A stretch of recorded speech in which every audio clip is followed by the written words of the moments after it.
All right, go ahead and flip. All right. So how many of y'all understand the MPO or COG process, or even know what an MPO or COG is? All right, there's a few of you. All right, well, many of y'all might be surprised if we were to go wide, and I live in Lexington, so I'll say US 378. SCDOT doesn't determine whether to widen US 378. Yes, we got to approve it, but we don't prioritize and rank that. The commission decided many, many moons ago to leave that up to the MPOs and COGs throughout the state. Now, what is the MPO and COG? Those are our planning organizations within, the COGs are for the Council of Governments, that's for the rural areas. The MPOs is Metropolitan Planning Organization, that's for your urban areas, and we leave it up to those councils to rank, prioritize projects within their area. There's 21 of those throughout the state. Here in the Columbia-Lexington area, it is COATS. If y'all have heard of COATS, we've got a lot of acronyms, so that's the Columbia Area Transportation Study. And then Central Midlands COG, which COG is for Councils of Government. So between the two, they get roughly about $35 million annually a year for the whole region. Okay? So earlier we were talking about cost.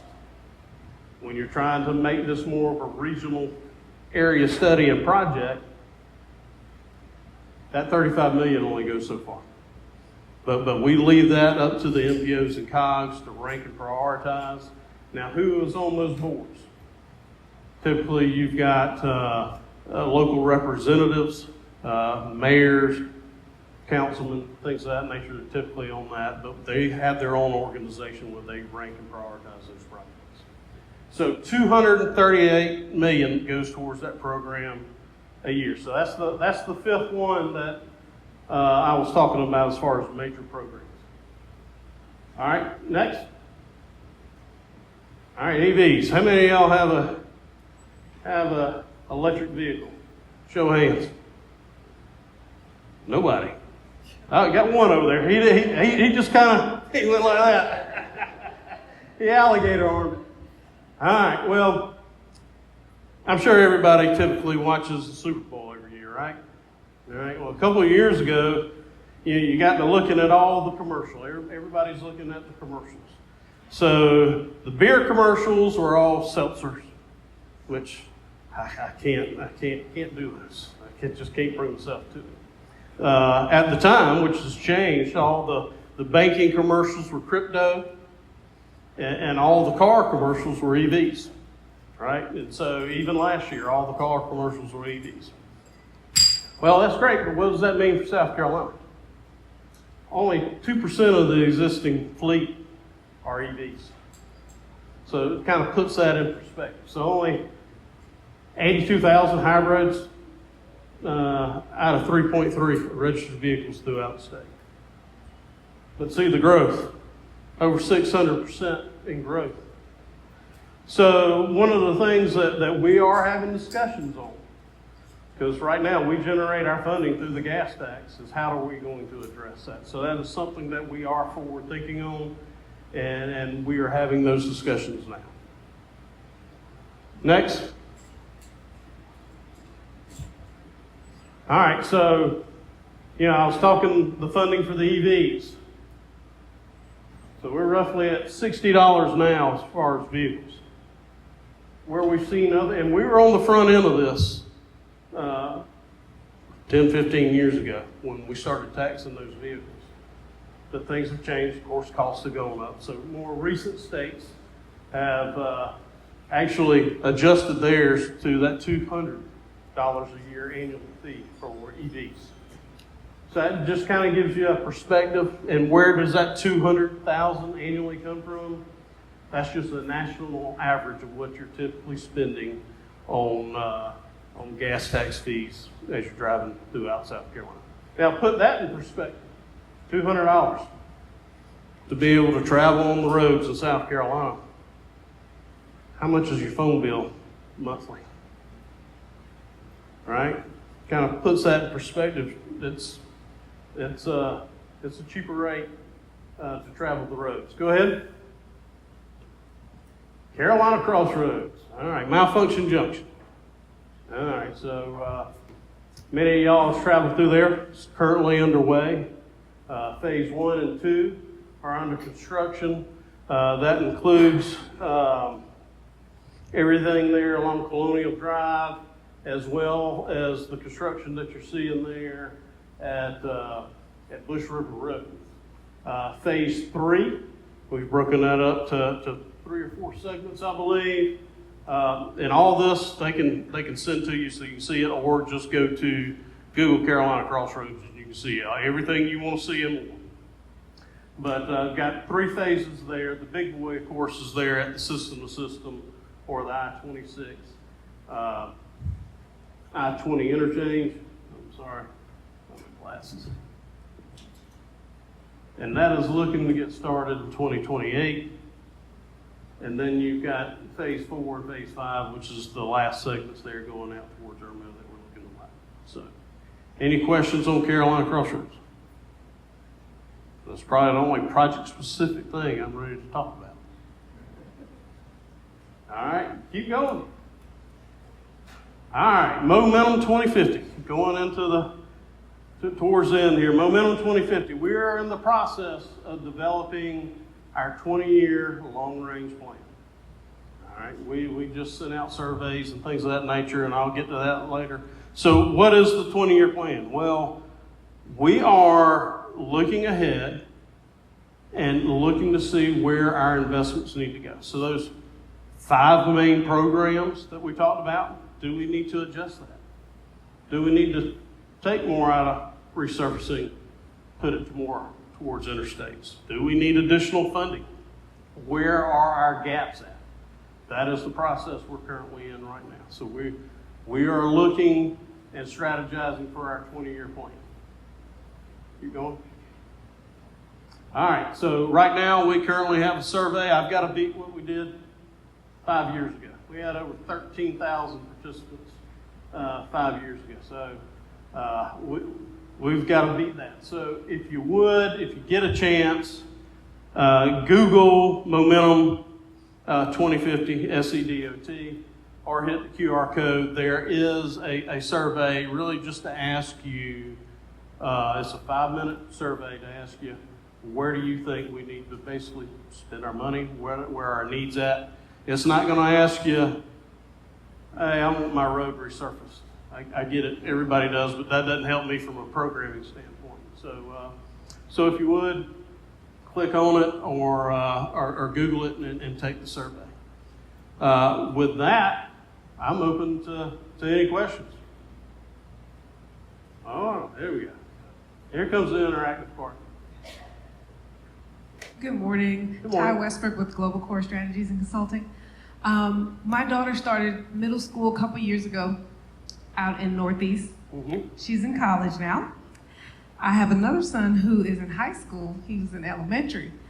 And I was hoping you could possibly give me some hope today, because I have to travel hard scrabble. And I tell you, every morning it's hard. So I was hoping you could possibly give me some hope on when that project will be completed. I've got plenty on that project. I've got a sheet I'm prepared to talk to. I won't do it in this open session, but I will stick around and I will go through that project with everybody and where it's at. If anybody wants to stick around.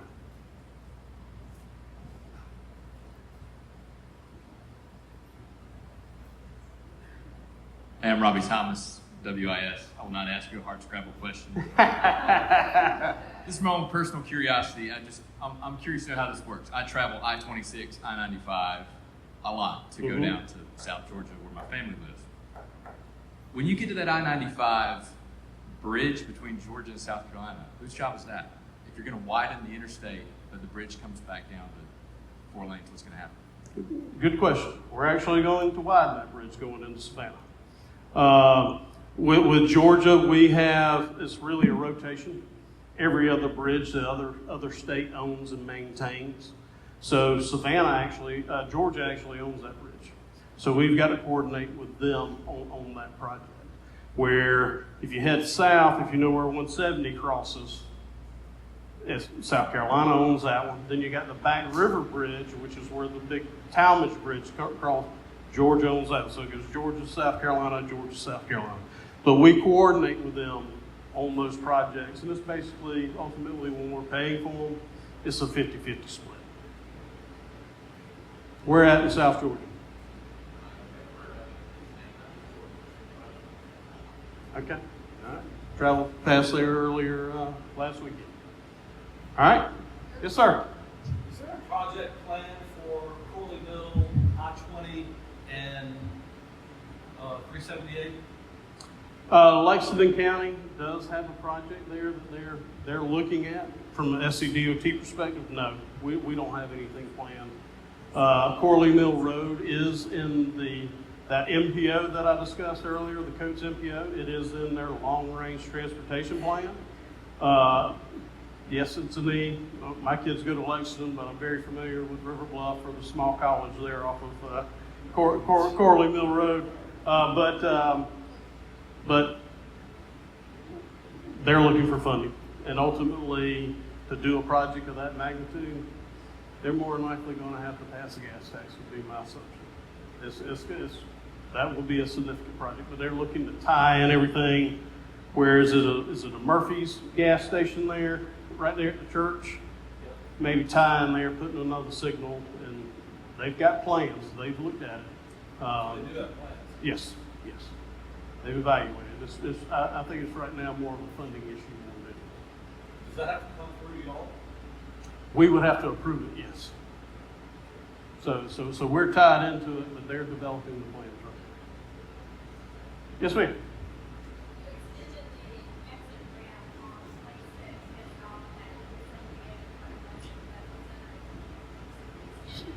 Say that again. 3.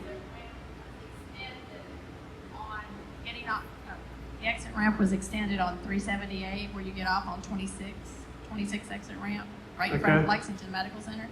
Okay. You make a right-hand turn, you have to sit through that light at least 10 times to get off. Is there any plans of putting a light there instead of a stop sign? I don't know the answer to that question. I will tell you that will be considered, that was in part of one of those phases of the Carolina Crossroads project, where it goes up to 378. I just don't know the answer specifically to that question as far as what we have planned there. Sorry. Yes, ma'am.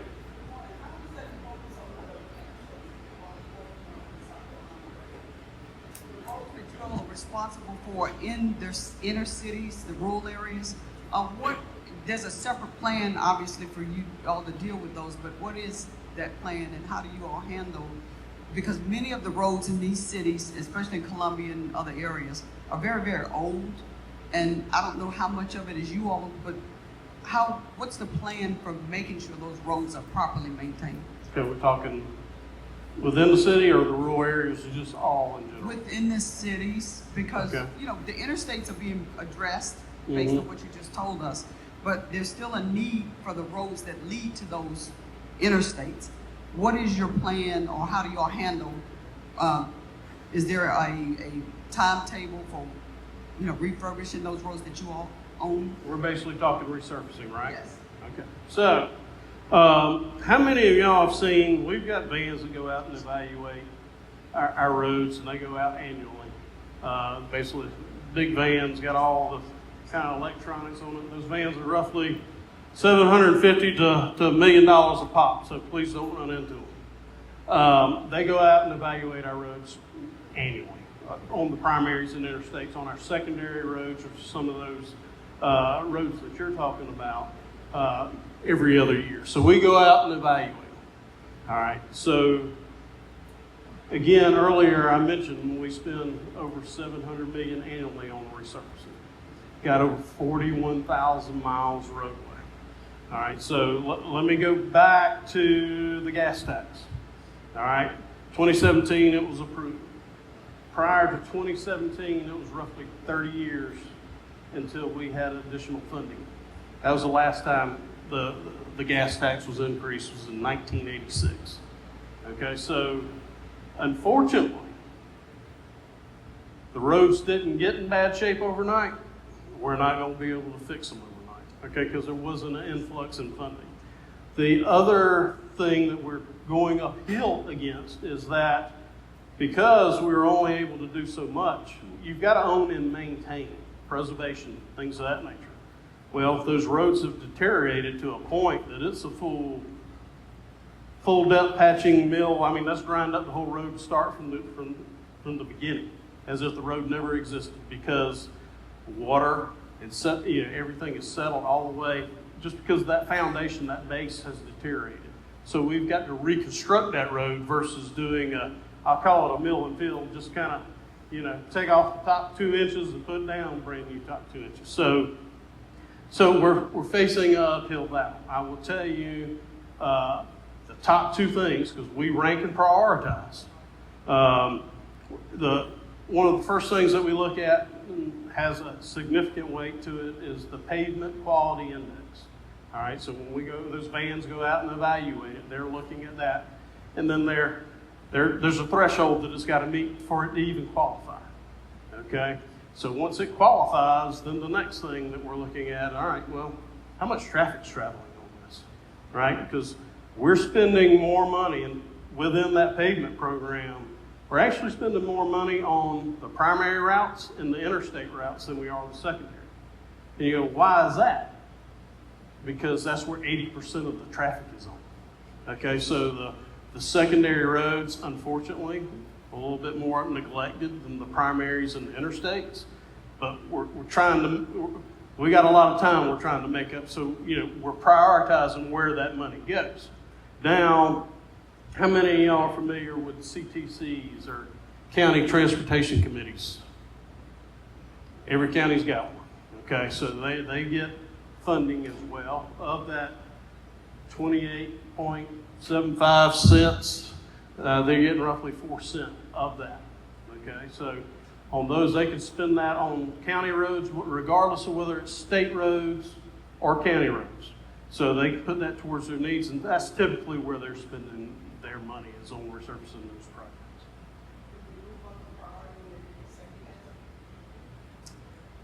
I don't believe safety is considered in that component, but at any point, we can go back and evaluate the roads.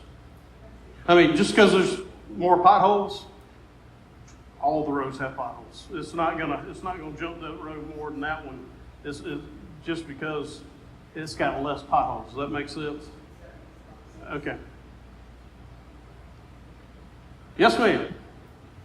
As you embark on the strategic plan for SCDOT, are y'all going to be looking at light rail at all across the state of South Carolina? As we get more congested and bring population increases? Short answer is yes. We're exploring. I think it's a little further away. We are right now in Charleston County. They are doing the first bus rapid transit project in Charleston County. Over 20 miles that they're doing, that basically takes folks from the Summerville area all the way down to downtown Charleston. From a light rail component, the area that I see it happening first is actually not Charleston. It's probably going to be in the Rock Hill area. Basically going into Charlotte, expanding off of what's already existing. But that is an expensive project. We're talking billions upon billions.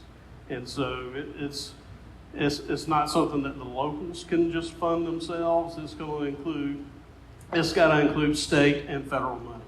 Because it's not just building it, it's also owning and maintaining it. So yes, we're evaluating it, but it's further in the future. There was another question over here.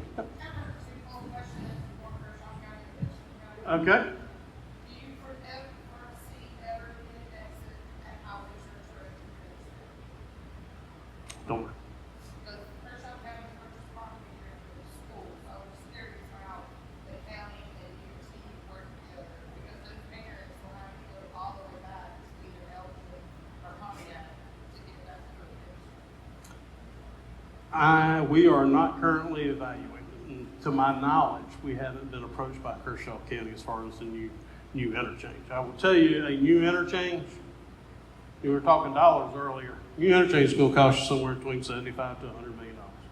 So that's something that if they were looking to do that, yes, they would have to, it would definitely need to be funded with them, but it's going to take multiple funding resources to be able to do that. Second, will there ever be, or is there an expansion plan between Elgin and Rudolph?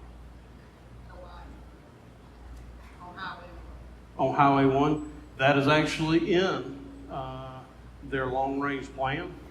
Now, they got to rank and prioritize that. That's something that's probably being considered right now. Again, that's $10 million a mile, but it's got their competing interest in that area as well, because they're also talking 521 from Sumter to Kershaw. So, yes, it's being discussed. Where they ultimately land, I can't answer that at this point. What's that? All right. Brent, I have a gentleman over here that's been patiently waiting, if you wouldn't mind taking his question. I didn't walk to this side of the room enough. I'm sorry. I have two guys. I'm going to get two more questions. Okay. Thank All you. right. Hey, Harold Williamson, Stewart Engineering. I was wondering about the electric vehicles and the actual vehicles and the weight of them and the impact of that on road maintenance. Have y'all looked at that? Well, yes, they are heavier. At the end of the day, it's the trucks. It's the freight movement. That's what impacts Or our even on freight. smaller roads, I mean, not just the interstate, but just in general. We haven't Yeah. evaluated that. It's a small amount at this point. That really hadn't been considered as part of our, priority and ranking. Yes, sir. So that Leadership Simplified again. A question, and this is the wonky question, so I apologize. I'll give you a wonky answer. How about that? This is under the umbrella of the 2050 plan, so as you're looking 20, 25 years out, invariably there's going to be flying vehicles. And so would you be collaborating with the Aviation Authority? Would they fall under your umbrella? Any thoughts as we get closer towards 2050 and have that potential? Any thoughts on that? All right, ask that one more time. I'm sorry. It was So- a wonky question. So there will, if you look at EVs, the trend, we've hit a tipping point and they're inevitable and they're going to continue to gain traction. And so flying vehicles and that technology and embracing that is at a starting point where EVs were, way back when. Assuming that that's something that takes hold and there are more flying vehicles in different areas, how will that fall under your umbrella? Do you coordinate with the Aviation Authority? Is it a collaborative? I mean, what could that inevitability look like? All right. It's funny you asked that question, because I actually sent an email to Beaufort County the other day concerning that, just as an idea. Yes, that is being considered. I was just at a conference down in Miami a few weeks ago, and that was one of the main things that they were talking about. So yes, it would be collaborative to answer your question. Is it a little bit further out, maybe in 20 years? I don't know. It's right there on that cusp. But, in Beaufort County, they have ferries. And one of the things I had mentioned to the administrator down there was, hey, I know this is out of the box, but one of the things you may want to consider is called EVO. Good Lord. EVO. Anyhow. But basically, it's that same manner. Right now, if you're on Hilton Head, a lot of people don't know this. They basically house the people that are working there on Hilton Head, and there's a lot of folks traveling back and forth from Savannah over to Hilton Head. And you have the ferries to the Fusky Island. So is that a starting point? Maybe, maybe not. It's something that you're not going to jump all in. You can control where it's going from point A to point B. It's not going anywhere else. If we were to go that route, I think it would have to be managed that way, where you've got control of where those flying vehicles are going. All right. A great question to end on. Yeah. Thank you, Brent. No problem. Thank y'all.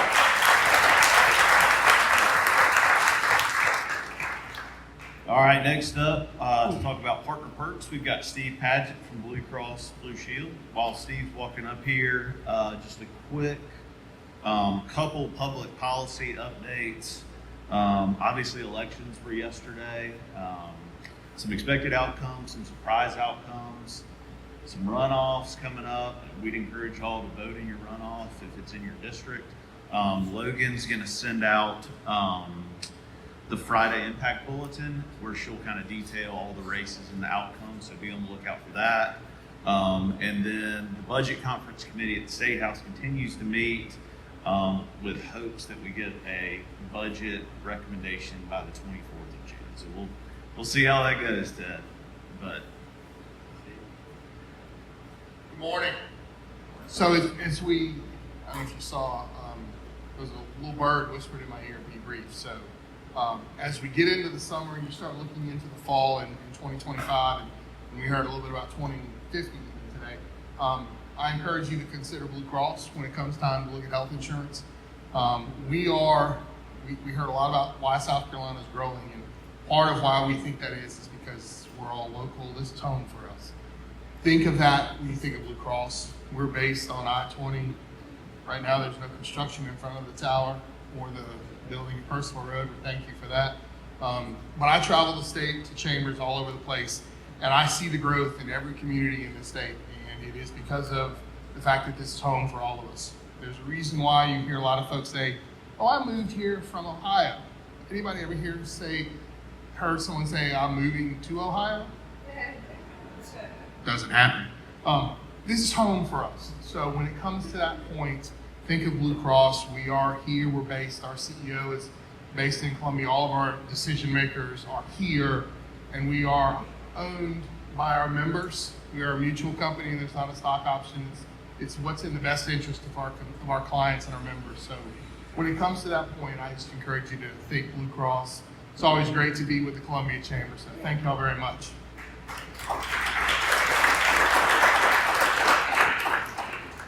Thank you so much, Steve. I'm going to bring up Michael Bean really quick. He's with the Palmetto Citizens Federal Credit Union to talk about our Small Business Champion Program and give you guys an update on where we're at with that. Thank you. I'll be brief, no matter how long this takes.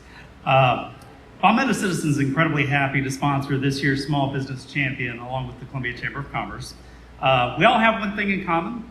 We start small in size, but we start big in vision, passion, and determination. At Palmetto Citizens, our start was 88 years ago in the basement of the old Columbia High School, where 10 teachers got together. They deposited $5 in 10 accounts and in 10 different savings accounts. Those 10 teachers have grown to 84,000 members with $1.3 billion in assets, from savings accounts to a full-service financial institution with 14 branches, 46 ATMs.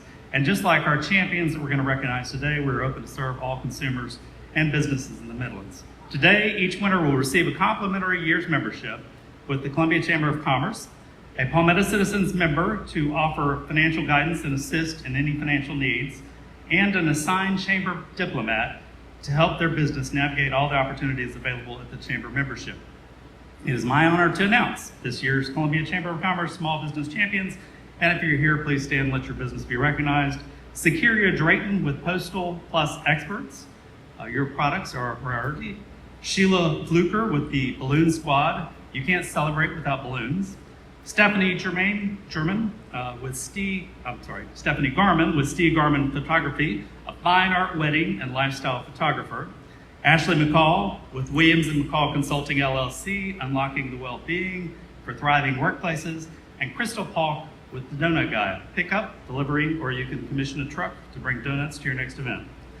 We're the sponsors, but I know all the businesses of the Chamber support each other, and we'll do everything they can to help our new small business champions. So please help me in giving them a warm round of applause.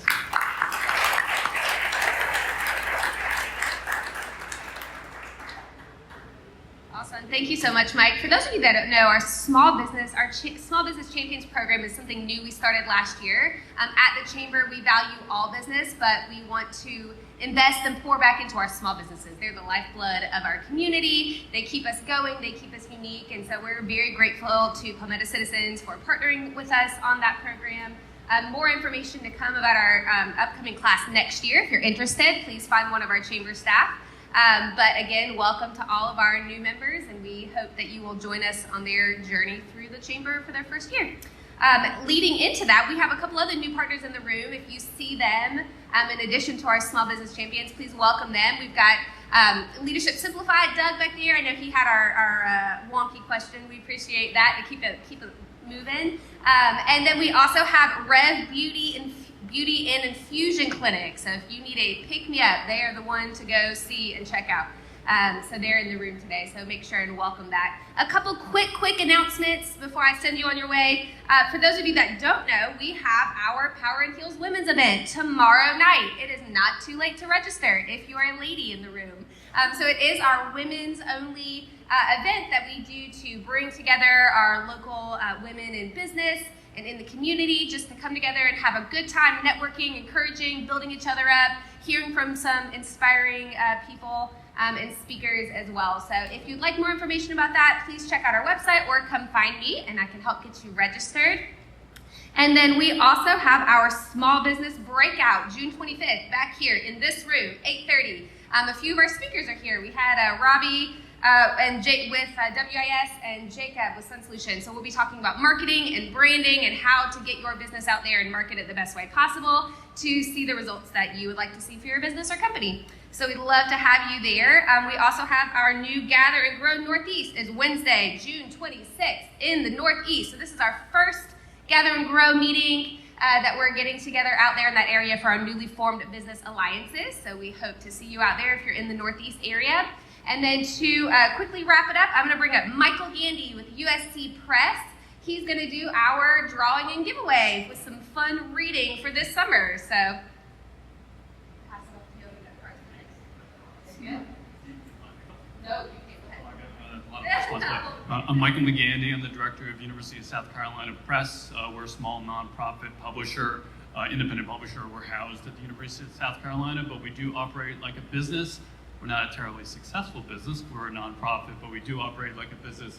And I like to think that we're the custodians or stewards of South Carolina stories. So anyone here who has a story that connects with their mission, where a book or a book-like thing, we're starting to do more digital things, would make sense, I'm happy to consult. I have some cards, happy to hand them out. But the reason why I'm here today is I'm very concerned people don't have enough reading going into their summer holidays. So I brought 3 books that I want to give out as door prizes and gifts going into the summer. And maybe we'll do it again for the holiday season coming up. So I'm going to pick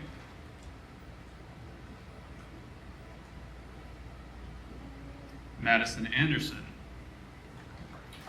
I'm going to share a book that is a short history of Greenville. I know last month we were told that we shouldn't compare ourselves to Greenville, but Greenville's still a pretty nice place, even if they have a creek posing as a river running through the town. And that book is a wonderful short introduction. If anyone in this room has an idea for a short history of Columbia, I'd be very interested to hear about that idea. Stephen Paget. Hey, look at that! I'm going to share this book with you. It's a wonderful documentary history of civil rights era in South Carolina. Cecil Williams, based in Orangeburg with his museum, was a photographer. It is just a beautiful book and a moving book. He was there at the inception of the civil rights movement and all his photographs. You got it, you got it.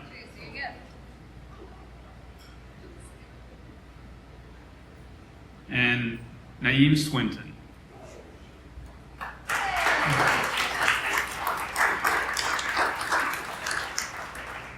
I'm going to share this book. It's Kugels and Collards. This was a great partnership with Historic Columbia that created the Kugels and Collards program to explore the Jewish community and Jewish culture in South Carolina. And through the work they were doing, it became a book project, but it supported programming and all these sorts of things. So books and mission coming together. So thank you. Have a wonderful summer. Happy reading. Thank you. Thank you so much. We all need more books in our lives, so I appreciate that. Really quick, before I let y'all go, I hope you guys have a fabulous summer. I know it's summer break, kids are out. I hope you guys have some fun vacation plans. We do not stop in the summer, but we do slow down a little. So we are taking July off. We hope to see y'all at the fireworks out at Fort Jackson and see you around town, but we will be back in August ready to go. And we will be sending out our recording to everybody. So if you have any questions, please find one of our staff or check our website. And I hope you'll have a great day.